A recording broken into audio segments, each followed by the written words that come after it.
যেন চারিদিকে অস্বাভাবিক নীরব, না কোনো বিস্ফোরণ, না কোনো যুদ্ধ। তবুও বাতাসে একটা চাপা আতঙ্ক ছড়িয়ে আছে।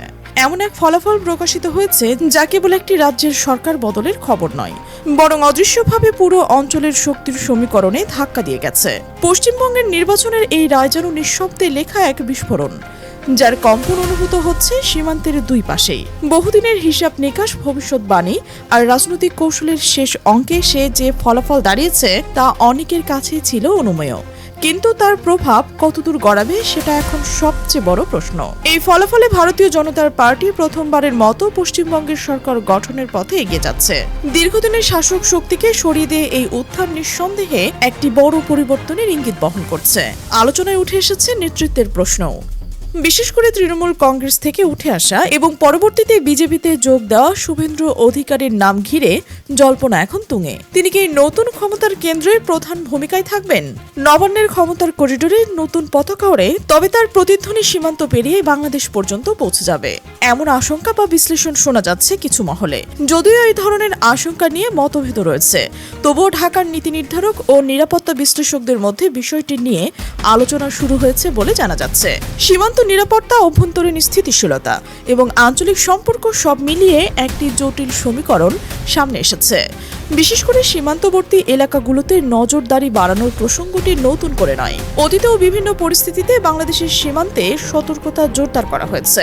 বর্তমান পরিস্থিতিতেও অনেকে মনে করছেন সম্ভাব্য অনিশ্চয়তা মোকাবেলায় আগাম প্রস্তুতি নেওয়া স্বাভাবিক কিছু একটা পদক্ষেপ। তবে পুশিন বা জোরপূর্বক জনসংখ্যা স্থানান্তরের মতো বিষয়গুলো নিয়ে যে আলোচনা হচ্ছে তা এখনো নিশ্চিত তথ্যের পর্যায়ে নয়, বরং এটি বিভিন্ন রাজনৈতিক বিশ্লেষণ ও শঙ্কার অংশ। রোহিঙ্গা সংকটের অভিজ্ঞতা বাংলাদেশকে যে কতটা সতর্ক করে তুলেছে তা অস্বীকার করার কোনো উপায় নেই। এই প্রেক্ষাপটে যে কোনো সম্ভাব্য মানবিক সংকটের বিষয়টি গুরুত্ব দিয়ে দেখা হচ্ছে। তবে একই সঙ্গে বাস্তবতা হলো দুই দেশের মধ্যকার সম্পর্ক বহুস্তরীয় এবং শুধুমাত্র একটি নির্বাচনের ফলাফলের উপর নির্ভর করে তা হঠাৎ করে ভেঙে পড়বে এমন ধারণা অনেকের কাছে অতিরঞ্জিত বলেই মনে হচ্ছে। নাগরিকত্ব যাচাই, এনআরসি বা অনুরূপ নীতিমালা নিয়ে ভারতের অভ্যন্তরে যে বিতর্ক রয়েছে তা আন্তর্জাতিকভাবেও আলোচিত।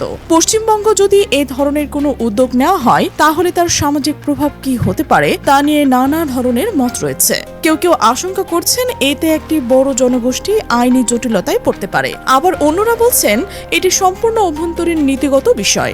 ডিটেনশন ক্যাম্প, নাগরিকত্ব হারানো বা রাষ্ট্রহীন হয়ে পড়ার মতো বিষয়গুলো অত্যন্ত সংবেদনশীল এবং মানবাধিকার সংশ্লিষ্ট।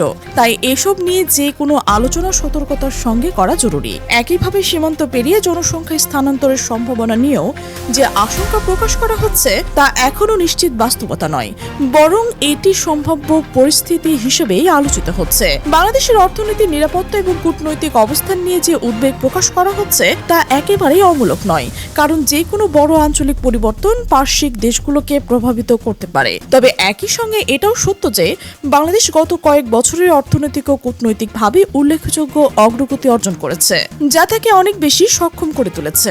সামরিক আধুনিকায়ন, বাজেট ব্যবস্থাপনা এবং দীর্ঘমেয়াদী কৌশলগত পরিকল্পনা সব বিষয় একটি দেশের নিজস্ব অগ্রাধিকারের ওপর নির্ভর করে।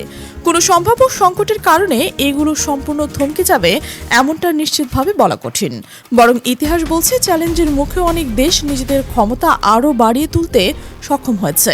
পশ্চিমবঙ্গের ভেতরে সম্ভাব্য সামাজিক ও সাম্প্রদায়িক উত্তেজনার বিষয়টিও আলোচনায় এসেছে। তবে ভারত একটি বহুতত্ত্ববাদী সমাজ এবং যেখানে বিভিন্ন মত, বিশ্বাস এবং সংস্কৃতির সহাবস্থানে দীর্ঘদিনের রাজনৈতিক পরিবর্তন সেই ভারসাম্য কি প্রভাব ফেলবে তার সময়ই বলে দেবে। বাংলাদেশ ও ভারতের সম্পর্ক বহুস্তরীয়, বাণিজ্য, পানি বন্টন, সীমান্ত ব্যবস্থাপনা, সংস্কৃতি বিনিময় সব মিলিয়ে এটি জটিল কিন্তু একটি গুরুত্বপূর্ণ সম্পর্ক। তিস্তা চুক্তির মতো বিষয়গুলো দীর্ঘদিন ধরে আলোচনায় রয়েছে এবং ভবিষ্যতেও থাকবে। নতুন রাজনৈতিক বাস্তবতা সেই আলোচনায় নতুন মাত্রা যোগ করতে পারে, তবে তা একেবারেই ভেঙে পড়বে এমনটা নিশ্চিত নয়। কূটনৈতিক ভারসাম্য এবং স্ট্র্যাটেজিক ব্যালেন্সিং এটি একটি গুরুত্বপূর্ণ ধারণা যা অনেক দেশেই অনুসরণ করে। বাংলাদেশেও তার পররাষ্ট্র নীতিতে বিভিন্ন দেশের সঙ্গে সম্পর্ক জোরদার করার চেষ্টা করছে। তবে কোনো একটি দেশের বিরুদ্ধে অবস্থান নেওয়ার বদলে ভারসাম্য রক্ষা করাই সাধারণত বেশি কার্যকর বলে মনে করা হয়। বর্তমান পরিস্থিতি নিঃসন্দেহে সংবেদনশীল এবং গুরুত্বপূর্ণ, তবে একই সঙ্গে এটি একটি পরিবর্তনের সময় যেখানে আবেগের পাশাপাশি যুক্তি বাস্তবতাকেও গুরুত্ব দেওয়া জরুরি। রাজনৈতিক বিশ্লেষণ, আশঙ্কা ও সম্ভাবনা সবকিছুর মাঝে সবচেয়ে গুরুত্বপূর্ণ হল তথ্যভিত্তিক আলোচনা এবং শান্তিপূর্ণ সহাবস্থান। সময় বলে দেবে এই পরিবর্তন কোন দিকে গড়াবে। তবে একটি বিষয় স্পষ্ট, দক্ষিণ এশিয়ার রাজনীতি আবারও নতুন এক মোড়ে দাঁড়িয়ে রয়েছে, যেখানে প্রতিটি সিদ্ধান্তই বহুমাত্রিক প্রভাব ফেলতে পারে। আর প্রিয় দর্শক, আপনাদের গুরুত্বপূর্ণ মতামত আমাদের ওপর প্রভাবক হিসেবে কাজ করে, তাই অবশ্যই কমেন্ট বক্সে আপনার মতামত জানাবেন। আর আপনি যদি এই চ্যানেলে নতুন হয়ে থাকেন, সাবস্ক্রাইব করে বেল আইকনটি অন করে রাখুন, যেন আমাদের এমন বিশ্লেষণধর্মী প্রতিবেদন সবার আগে আপনার কাছে পৌঁছয়। আমাদের সাথে থাকার জন্য ধন্যবাদ।